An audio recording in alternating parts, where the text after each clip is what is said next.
Muy buenas noches, nuestros queridos amigos televidentes. Hoy día del amor y la amistad, día de San Valentín, estamos nuevamente en sus hogares a través de su programa Perspectiva Global por el canal 28 de Activa, Marcos Cadé y quien les habla, Raiza Félix. Y como siempre, compartiendo temas de interés. Y hoy un día especial, el Día de la Amistad y del Amor. Feliz Día de la Amistad, mi querida Feliz amiga. Día de la Amistad. Debo decirle que en Navidad él no me regaló nada, pero para San Valentín me regaló unos splash. Se está reivindicando. Claro, claro.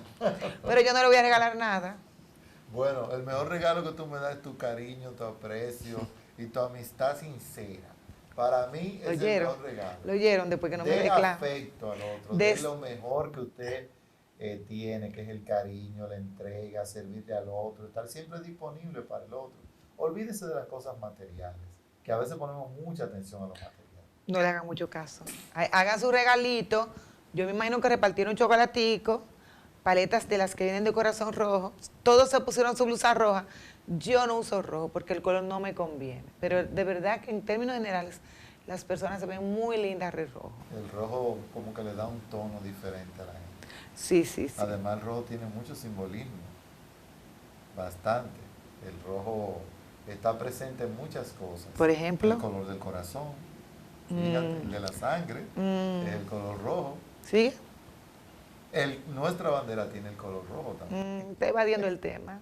Señores, aquí estamos de nuevo y para comenzar ya nuestro programa, aquí Perspectiva Global, Marcos, el tema de los combustibles, las tarifas eléctricas han subido, ya llevan unos 2 incrementos, Sí. los combustibles siguen en aumento y ahora vemos que también el sector hotelero se va a ver bastante afectado. De por sí, las zonas hoteleras pagan una tarifa más alta, porque en un país tan deficiente como el nuestro, el tema de la energía y los apagones, esas zonas turísticas tienen un servicio privilegiado dentro de lo que es nuestro país, porque prácticamente no reciben interrupciones y cuando estas ocurren es de media hora.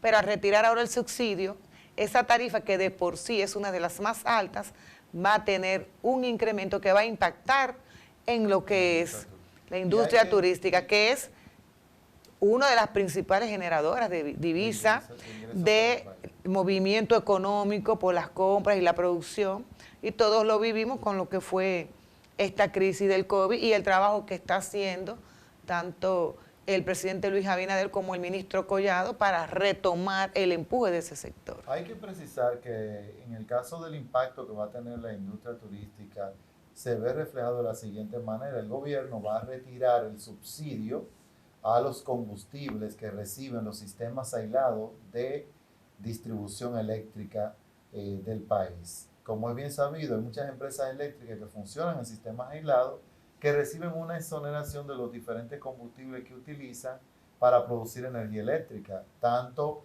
en la zona este del país como en la zona de Samaná, Puerto Plata y otras de los principales destinos turísticos. No se precisó cuándo se va a ejecutar esta medida, pero sí, en una información servida en esta semana por el periódico El Día, se señala que el retiro del subsidio a los combustibles va a afectar a todos sus sistemas aislados a nivel nacional. Y obviamente, como decía Raiza, va a tener un impacto en los costos de producción, sobre todo aquellos que utilicen combustibles fósiles, que reciben esa exoneración.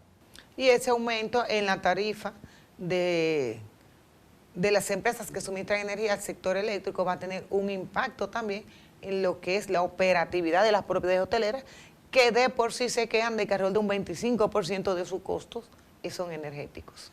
A nivel del país también se ha sentido mucho el alza reciente de los combustibles, lo cual ha desatado el enojo de la población y las críticas que ha recibido las autoridades, sobre todo tomando en cuenta que hace exactamente un año, en febrero del año pasado, el presidente de la República anunció que iba a someter una propuesta de modificación de la ley de los hidrocarburos con el fin de modificar la estructura de costos, porque el mayor porcentaje que pagan los ciudadanos dominicanos está reflejado por el alto impuesto que tienen los combustibles. Entonces, si tenemos un incremento en el precio internacional del combustible, sobre todo del barril del petróleo y sus derivados, y tenemos una estructura de impuestos muy alta, el gobierno tiene que hacerle frente a esa situación, sobre todo con la reducción de esa estructura impositiva, porque los ciudadanos pagan mucho. Y las críticas no solamente vinieron del ámbito de la oposición, de sectores independientes, sino también de gente del propio partido en el poder, como fue Ramón Alburquerque, que se suscribió a la crítica con relación al tema de la modificación de esa estructura impositiva que tiene el país. Pero bueno, Marcos, ahora vamos un poco al ámbito internacional, a lo que es el conflicto que ahora mismo tiene muy tenso el mundo, que es entre Rusia y Ucrania, donde se están movilizando tropas rusas en oposición a una base de la OTAN en Ucrania.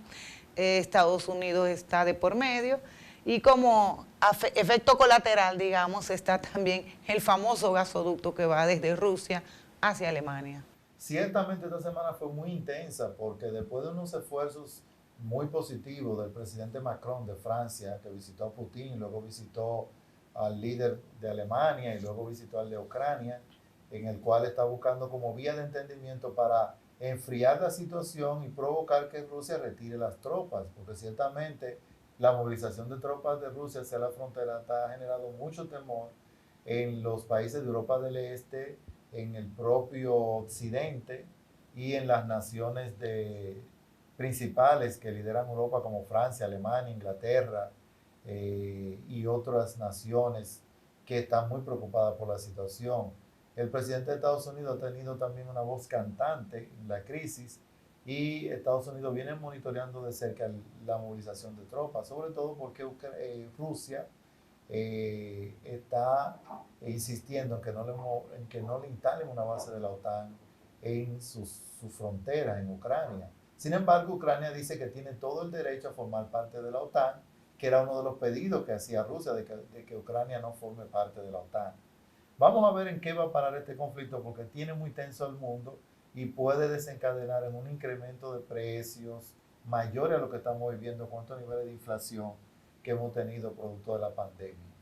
Hay que ver qué ocurre, y volviendo ya a lo que es República Dominicana, amigos, debemos decirle que recientemente se produjo un encuentro entre el ministro de Turismo, David Collado, y la Asociación de Prensa Turística, ADOMPRETUR, que es el principal gremio que agrupa a los profesionales del área y del cual tanto Marcos Cade, aquí presente, como yo, formamos honrosamente parte de ella. En dicho encuentro se pasó revista a los retos y oportunidades que tiene la industria turística dominicana, pero vamos a ver estas declaraciones, este pequeño resumen de lo que fue ese encuentro.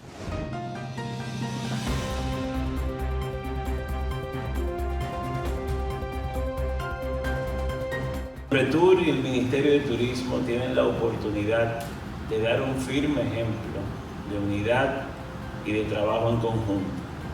Y entiendo que en la misma medida que el turismo se va recuperando, en esa misma medida nosotros estamos obligados a fortalecer a ADOMPRETUR institucionalmente. Porque sin los reportajes, sin los trabajos que realizan en los diferentes polos turísticos, es imposible el crecimiento del turismo a los niveles que estamos y a los niveles que lo vamos a llevar.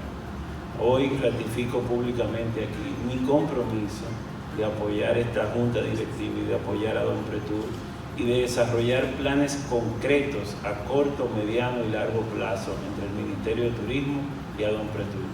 Donde me honro hoy de tener el Consejo Nacional de ADOMPRETUR.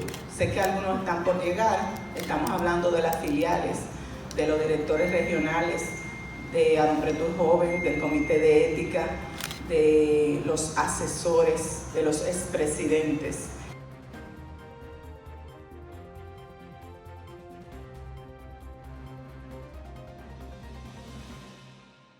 Por otro lado, también ocurrió una noticia importante que fue la inauguración de una planta de tratamiento en Barahona, liderada por el Instituto Nacional de Agua Potable, INAPA, y que fue presidido por el presidente de la República, Luis Abinader. A continuación, veamos más detalle en este informe de noticias. El presidente Luis Abinader y el director ejecutivo del INAPA, Wellington Arnott, inauguraron la planta de tratamiento de aguas residuales del municipio de Barahona a un costo de 62.500.000 pesos. Presidente, reconocer, y lo repito, el coraje que usted ha tenido para hacer las inversiones y ocuparse de que cada peso se invierta bien. Y esa frase que a usted bien le gusta, estamos haciendo mucho con poco. Y este es un gobierno de resultado. Una imagen vale más que 1000 palabras. El jefe de Estado recordó que los trabajos de la importante obra fueron iniciados el 13 de marzo del 2021, luego de permanecer más de 20 años en estado de abandono.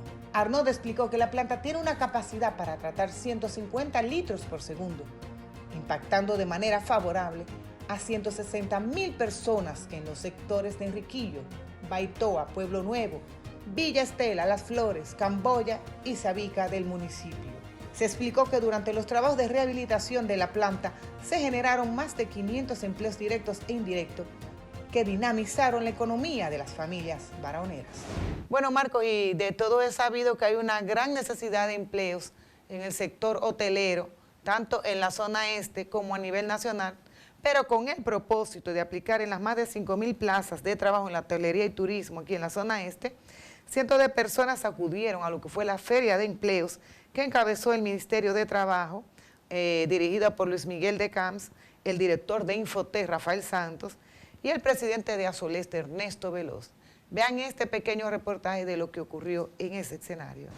Con el propósito de aplicar en las más de 5.000 plazas de trabajo en hotelería y turismo en la zona este, cientos de personas acudieron a la Feria de Empleos encabezada por el ministro de Trabajo, Luis Miguel de Camps, el director de Infotec, Rafael Santos, y el presidente de Azoleste, Ernesto Veloz. En esta primera etapa, se busca alcanzar más de 1.400 plazas de trabajo en 8 hoteles y otras 2 empresas que desean insertar nuevas personas en su plantilla de empleados.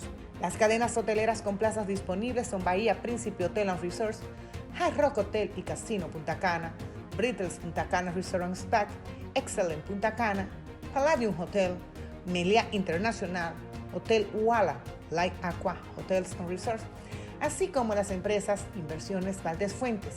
Durante el desarrollo de la actividad, de Camps García expresó que con esta feria de empleos acuden al llamado de Azoleste para ofrecer los servicios de intermediación de empleos del Ministerio de Trabajo y de capacitación de Infotec para propiciar un trabajo digno y cubrir las vacantes que necesita el sector hotelero y turístico de la región este.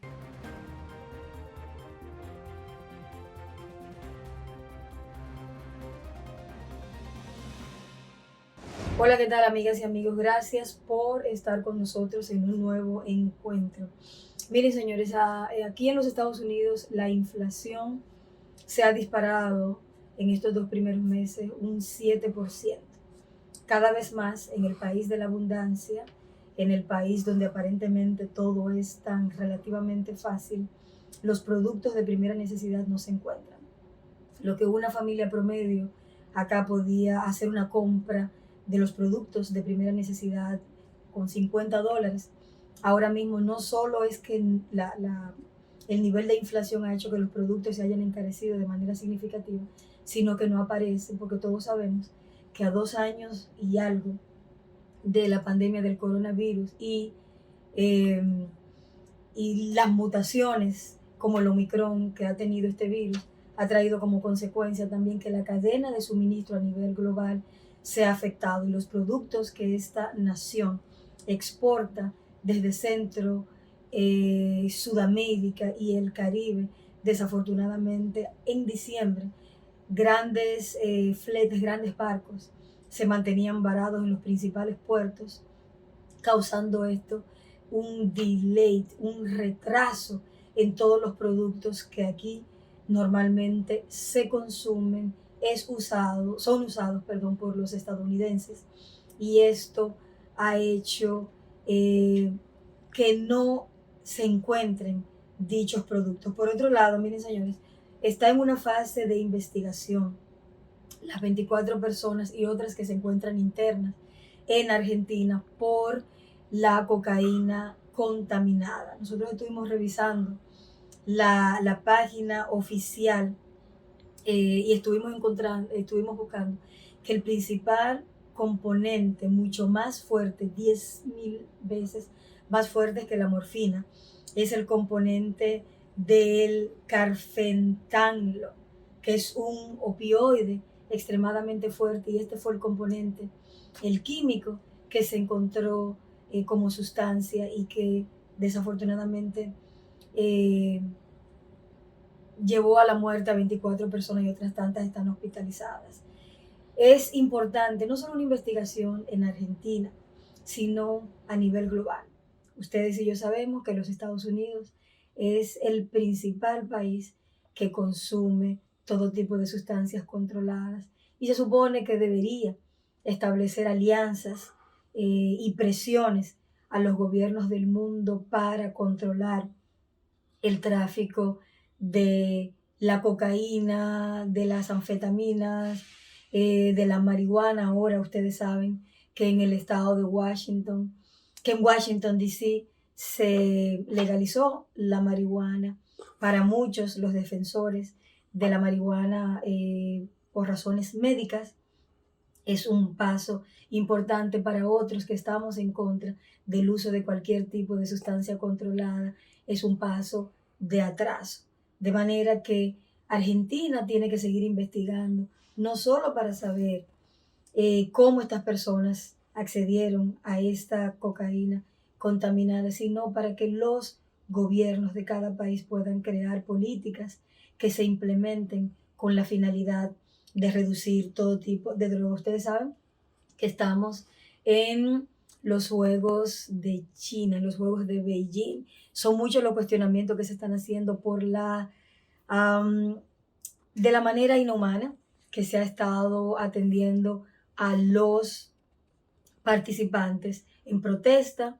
Muchas naciones no enviaron a ningún tipo de atleta a representar a sus países, y otros que están allá han hecho público a través de sus redes sociales el trato de comida fría, de que están, y peor aún, aquellos que han sido contaminados con el COVID han sido encerrados en condiciones también de serios cuestionamientos por los gobiernos de donde estas personas, estos atletas vienen representados. Yo personalmente creo que con todos los temas de abuso a los derechos humanos, a minorías musulmanas, a minorías de la antigua Birmania, yo entiendo que el Comité Olímpico Internacional no debió celebrar, es un punto de vista personal, los Juegos Olímpicos de Invierno. Será hasta otro próximo encuentro y gracias por estar con nosotros.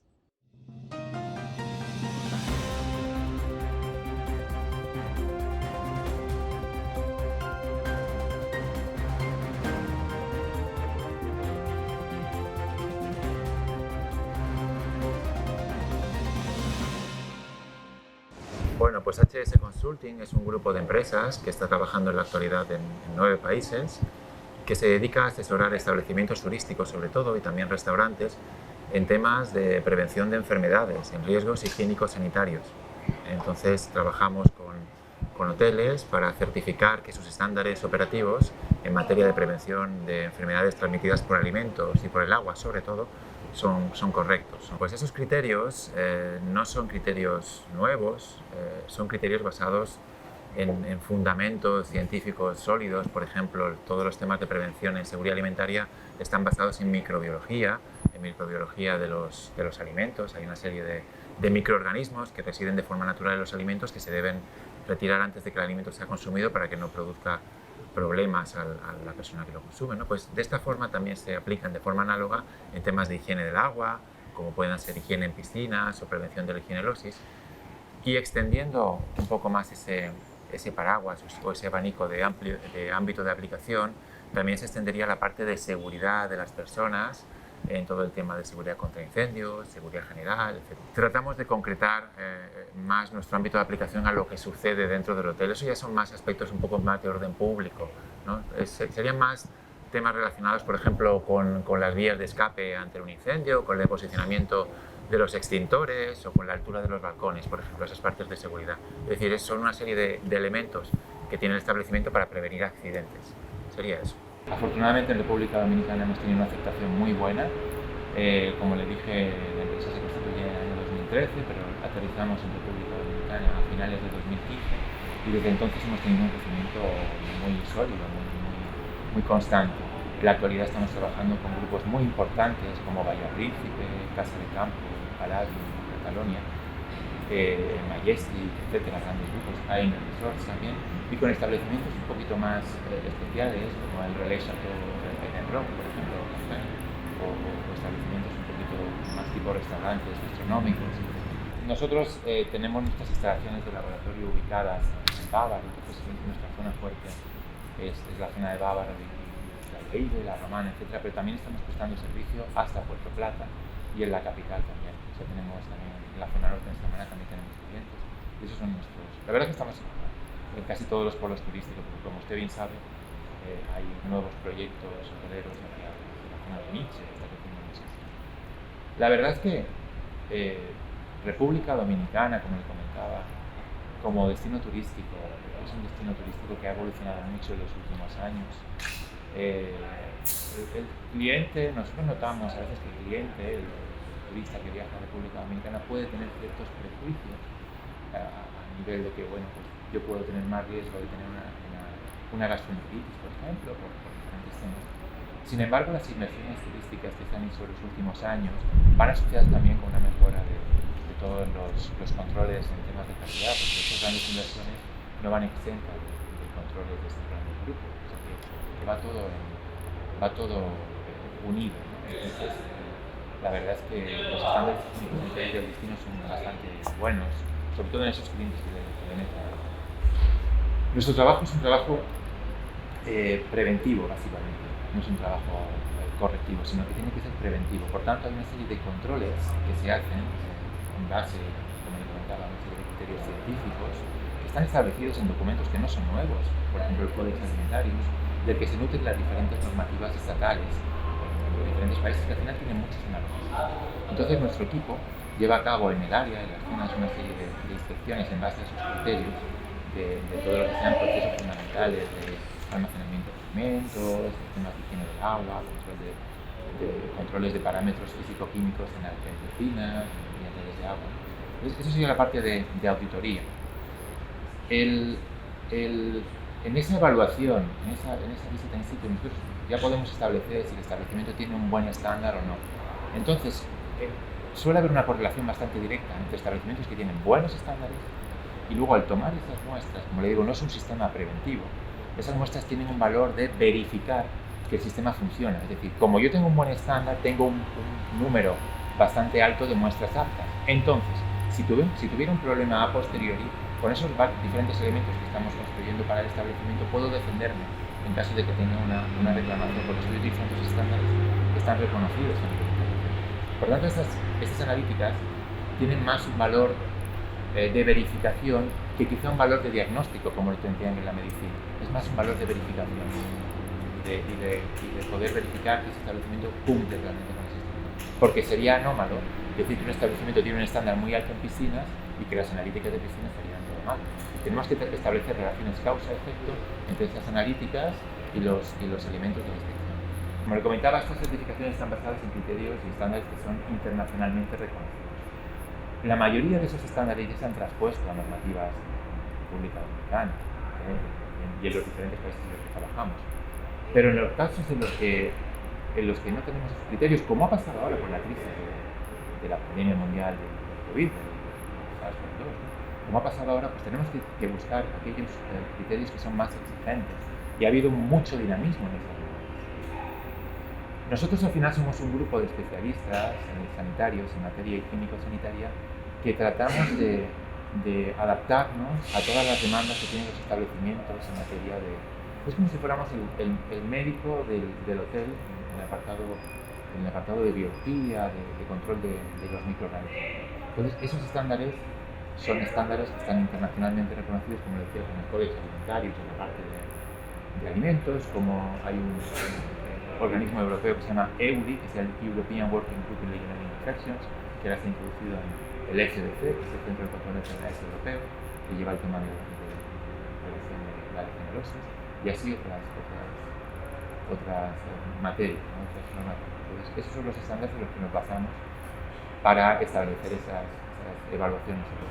Nosotros tratamos de establecer una certificación global, porque usted fíjese que si tenemos un establecimiento que tiene un buen estándar en seguridad alimentaria, pero está potabilizando mal el agua, por ejemplo, esa mala potabilización del agua afectaría a la seguridad alimentaria en tanto en cuanto la fabricación de hielo, por ejemplo, o el uso de agua en cocina, pues puede afectar a la salud de los clientes. Por tanto, nuestro enfoque es un enfoque holístico, es un enfoque integrado de todas esas disciplinas para luego ofrecer una puntuación global.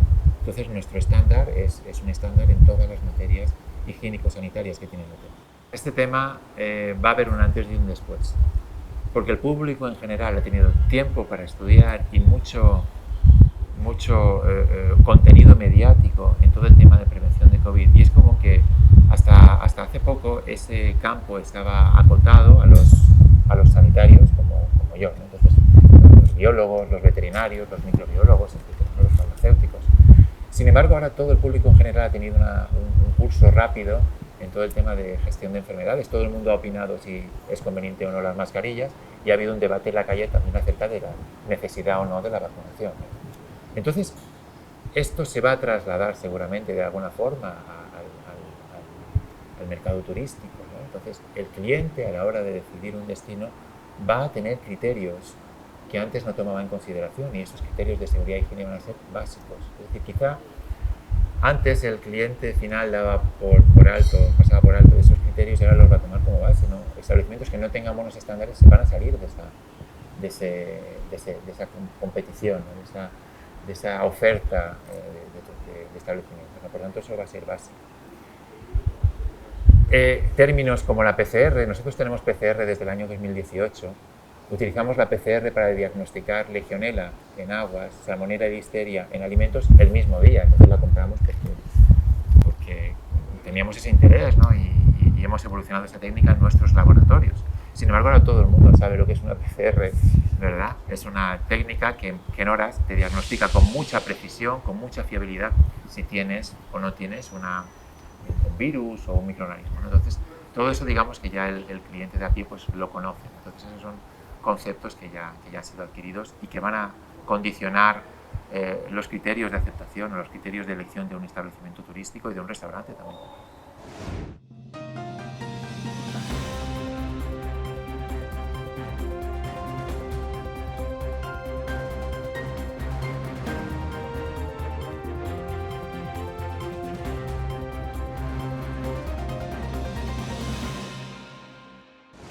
Pues ahora que comentas esto, Marco, te quiero comentar también acerca de la importancia del equipo humano que compone HS Consulting. Nuestro equipo humano lo componen pues, desde nuestros directores regionales, que son farmacéutico, aquí tenemos en República Dominicana, que es Julián Serrano. En España tenemos a Roberto Giancane, que es licenciado en farmacia y en biología.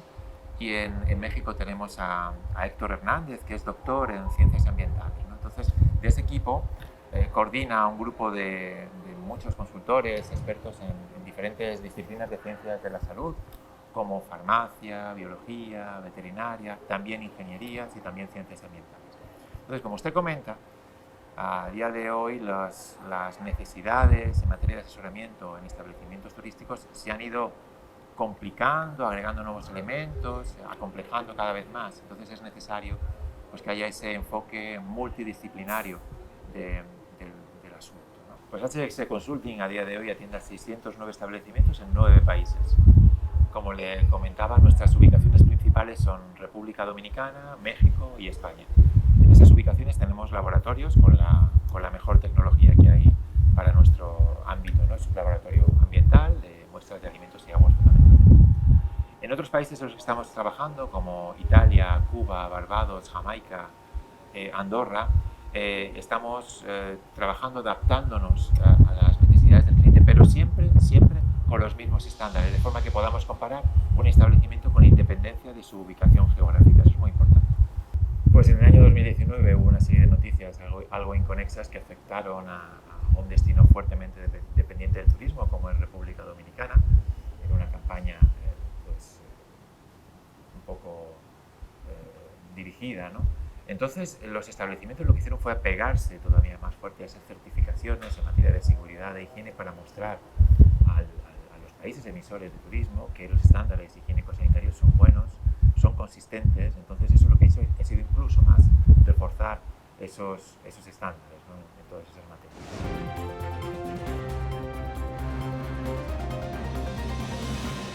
Bueno, Marcos, y recientemente estuvimos también con nuestro gran amigo, colega, profesor y ex jefe, Gustavo Olivo Peña, un periodista de muchísimos años que acaba de poner a circular su libro, Un hombre discreto, y de verdad que nos dio declaraciones súper interesantes, tanto de su trayectoria como del escenario de los medios de comunicación. En esta conversación con el distinguido periodista Gustavo Olivo Peña también tuvimos una visión panorámica de lo que está ocurriendo con los medios a nivel local y a nivel internacional y el poderoso influjo que está teniendo la comunicación digital. Sería bueno entonces pasar a escuchar esa entrevista en la cual el periodista Gustavo Olivo Peña conversa con nosotros al respecto. Bueno, yo tengo ya muchos años de ejercicio periodístico. Estoy llegando a los 35 años de ejercicio periodístico. Estudié en la UAS. Yo ejercí mi primer trabajo periodístico formal. Fue en la revista Amigo del Hogar, una revista de los misioneros del Sagrado Corazón, que yo dueño de una impresora muy importante aquí en República Dominicana. Ahí yo hacía reportajes, primero artículos de opinión, luego yo fui jefe de redacción de esa revista. Luego estuve en la radio, en el Noticiario Nacional de Radio ABC, aquí en la capital dominicana. Y luego pasé al periódico Nuevo Diario, pero en labor de corrección. Ahí todavía yo no escribía.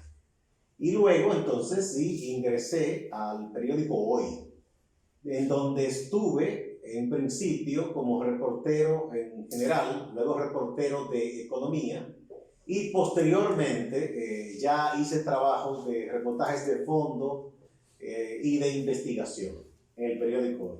En ese mismo periódico en que hice carrera, yo fui después jefe, editor político, editor de política. Editaba también un suplemento económico y luego pasé a editor de política. Ahí manejamos un equipo para cubrir los partidos políticos, los eventos de la Junta Central Electoral y todo el acontecer político. Luego fuimos ascendidos a jefe de información.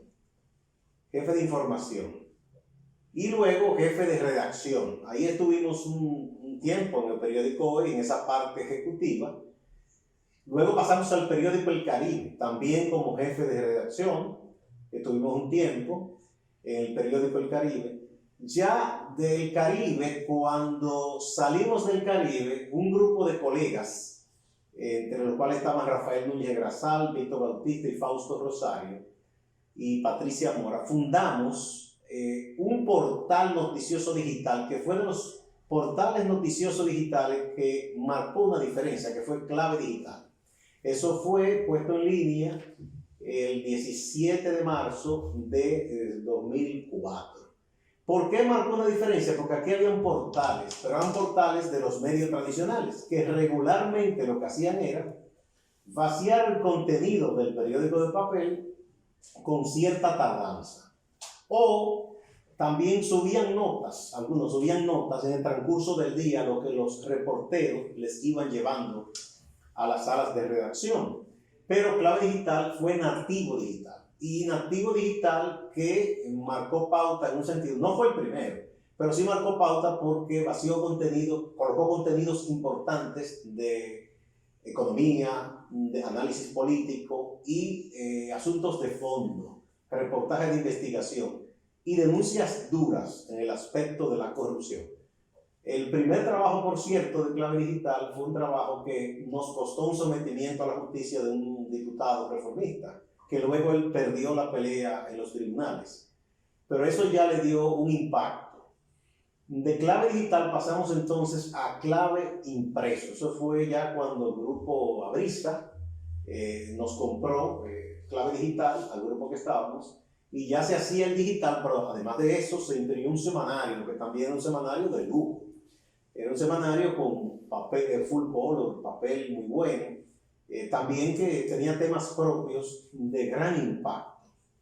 De ahí, cuando en 2010 cesa Clave Digital y el semanario por decisión de los que entonces eran propietarios, mi compañero en todas estas cosas, amigo de toda la vida, hermano, Fausto Rosario Adames y yo, fundamos Acento.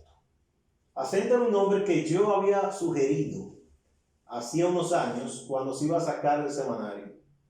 Y bueno, no se usó, porque se usó el mismo de Clave, y ese nombre siempre me estuvo gustando, porque es un nombre corto, de cierto impacto, ¿verdad? Como acentuar la cosa.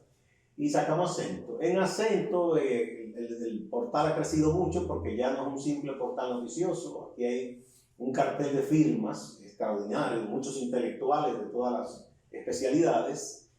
Tenemos portales asociados, como por ejemplo está Plenamar, que es una excelente revista de literatura y cultura, pero también la sección de cultura la hemos ido fortaleciendo, y los domingos, por ejemplo, hay plumas envidiables que escriben para cultura de Acento.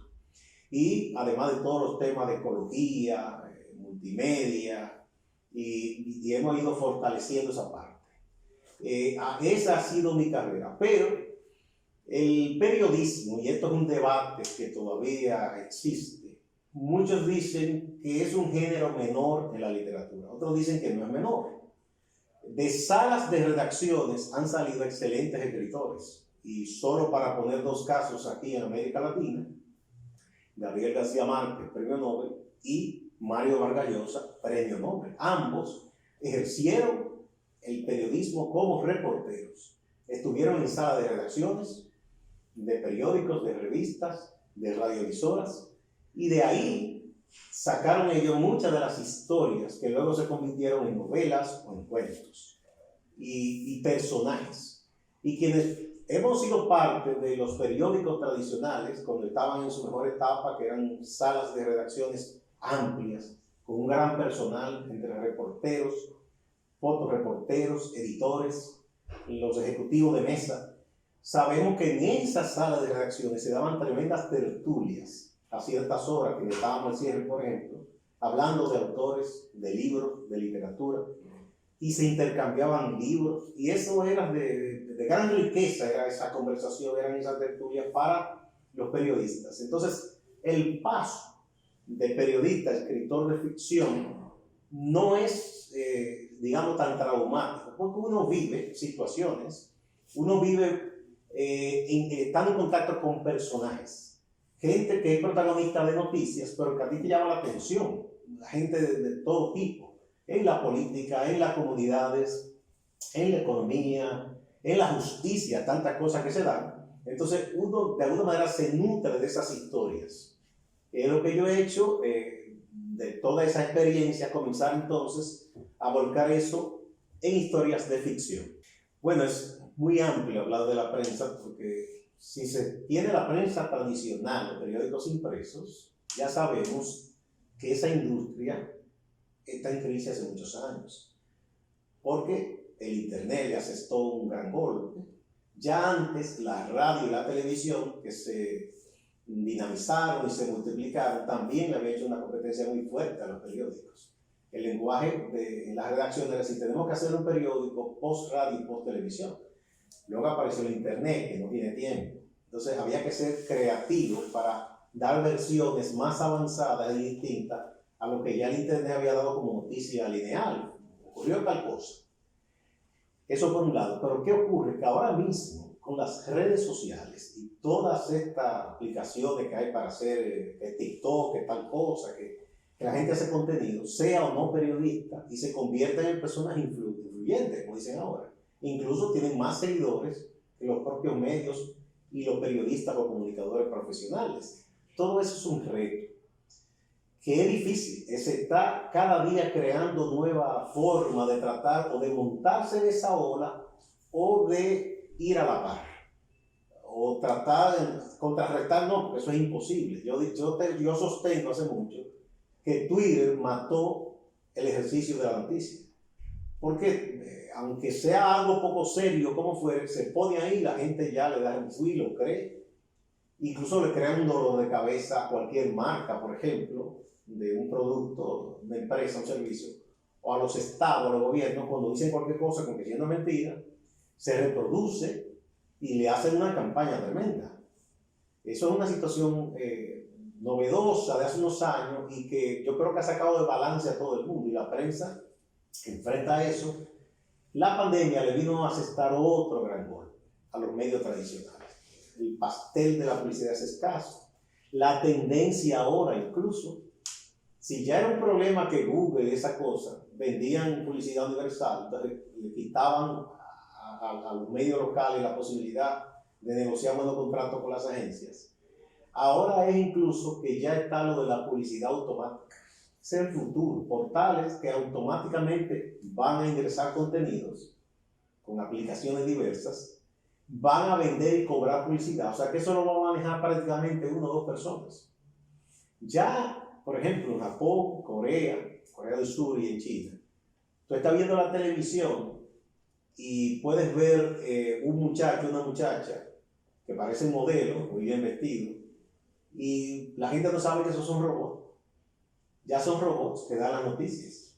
Entonces es una industria muy impactada por la automatización y todo eso. Entonces quizá lo que va a salvar a los medios que sirven noticias sería la profundidad, pero una profundidad que tiene un riesgo porque la gente no le gusta en este tiempo leer cosas extensas, y entonces hay que mezclar. En el caso del digital tiene la ventaja que puede mezclar una infografía animada, un vídeo, una infografía fija con data destacada, ¿verdad? Más el contenido, la narración. Y hay otra cosa, que ahora hay que buscar titulares, eso es así, y te enseñan eso, quienes manejan todos los medios ahora. Titulares que provoquen lectura. O sea, un titular bello, en el sentido que tú te crees una imagen literaria, ya no vende.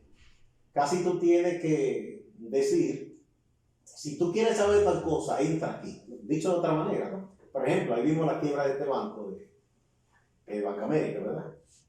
La noticia que más vendió no es decir que si fulano fue culpable o no, que hubiese sido antes, sino decir, si eres cliente, mira lo que tienes que hacer. Un título que parece tonto, pero eso generó muchísima entrada de la gente a la información, porque el que tiene dinero ahí, dijo, déjame ver cómo yo recupero mi dinero. Es decir, ya es un periodismo entre lo útil, entre el gancho y contenidos que uno entendía en el periodismo profesional, que era como la hojarasca de un medio. Cosas de farándula, chisme entre artistas, ahora son lo que potencializan los portales. A una gente le podrá gustar Toquilla o no, pero cualquier cosa que se diga de ella o que ella haga, vende. Estamos, como dice Mario Vargas Llosa, en la civilización del espectáculo. La cosa a veces más grotesca, o que uno entiende que es lo menos sustancioso, es lo que vende más. Y hay que tener un equilibrio entre el contenido útil, jugoso, sustancioso, entre, de hecho, lo estético, lo literario, y esos contenidos que, bueno, yo no quiero decir que son malos o buenos, porque no, pero que tienen un público, y eso engancha a la gente, para bien o para mal. Bueno, yo creo que alguna de las cosas que si antes era importante para un periodista mantenerse, por ejemplo, leyendo libros, ahora es más que nunca, y del propio ejercicio, ¿sí? Hay muchísimas enseñanzas de cómo administrar, cómo gestionar ahora mismo contenidos y los portales y los medios que son multimedia, y es un cambio permanente. Ya, por ejemplo, un portal no puede darse el lujo de tener un diseño que dure 1 año o 2 años. Eso hay que ir retocándolo, cambiándolo. Por momentos tú ves que se ponen de moda las páginas muy extensas de arriba abajo. A veces eso pasa de moda y la tendencia es que tenga nada más grandes imágenes con texto arriba y que el resto haya que darle algún tipo de clip a un menú para buscar otras páginas. Eso va variando mucho. A veces se coloca primero arriba el vídeo, a veces hay una tendencia en que la gente no está viendo mucho el vídeo, entonces hay que colocar otras cosas.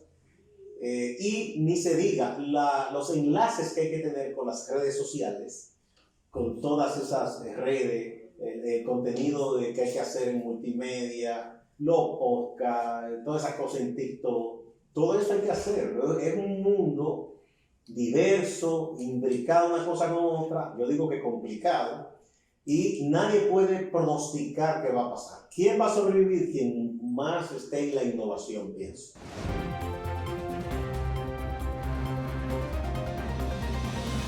Bueno, señores, y ha sido corta la noche. ¿Por qué ha sido corta? Es la misma. Trabaja desde antes del día de San Valentín. Pero es la misma figura que se usa para Cupido y para San Valentín. Sí, ciertamente.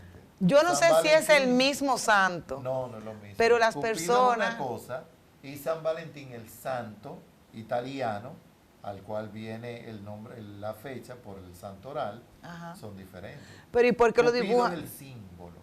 Cupido es el símbolo del amor. Por lo tanto, para el día de San Valentín, aunque según Marco no es el mismo santo, pero usan la misma figura, es decir, que mínimo eran primo hermanos. Sí. Traten de que una flecha de eso no los toque, porque eso genera muchas dificultades. ¿Por qué no será al revés? Que la No. El amor racional, señores, es la clave del éxito. Inteligencia emocional. El amor que llega por esa flecha. Se puede combinar las dos cosas. No. Y lo racional. Sí, pero el que llega por la flechita borra el racionamiento, ese no es bueno. Donde ustedes vean o sientan un pinchazo, vayan al médico y pónganse la 4ª dosis del COVID, que eso funciona contra eso. ¿Será la 4ª dosis contra Cupido?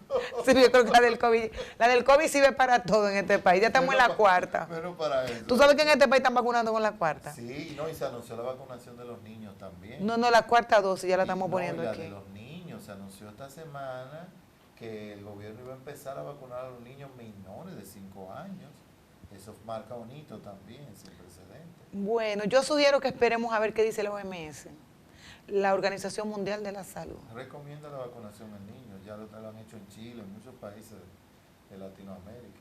Y realmente los niños reciben muchas vacunas. Ya yo llevo 3 dosis. 3 dosis, yo también llevo 3 Sí, dosis. y yo me siento muy tranquila cuando estoy en escenario, que no tengo mascarilla, Claro. al saludar a las personas. Y lo que hemos tenido 3 dosis, mucha gente que yo he conocido, igual también tu caso, nos ha dado el COVID, pero no nos ha mandado a hospitalizar. Marco, a mí me dio el COVID con la primera. A ti te dio con las terceras. Con la segunda y la tercera. Ay, Dios mío, señor. A mí me dio la variante Omicron también. Yo tuve el COVID en una ocasión, gracias al Señor, fui asintomática, mantuve toda mi cuarentena, me dio a toda mi familia. Yo tuve síntomas realmente, yo hice síntomas, pero Sí. no de gravedad ni de preocupación, gracias a Dios. Pero con mis 3 vacunas yo me siento segura, yo exhorto a toda la población a vacunarse. Ahora, tener las medidas de vigilancia, señores, lo bueno que trajo la pandemia es la higiene, lavarse las manos, usar las mascarillas cuando usted tenga gripe o cuando haya un entorno donde usted vea que hay gente que tiene gripe, use su mascarilla.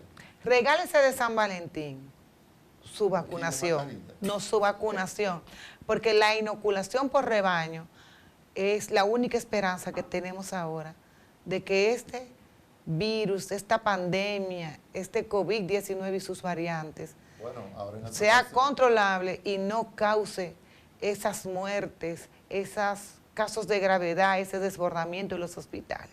Regálese eso de San Valentín. Ahora en esta ocasión la pandemia tuvo una ola bastante fuerte, le dio a mucha gente, yo creo que ya más del 90% de la población dominicana de alguna manera tuvo contacto con esta enfermedad, con el COVID, o sea, no sabemos si eso de alguna manera va a ayudar a que ya se estabilice la enfermedad como pasa con la gripe.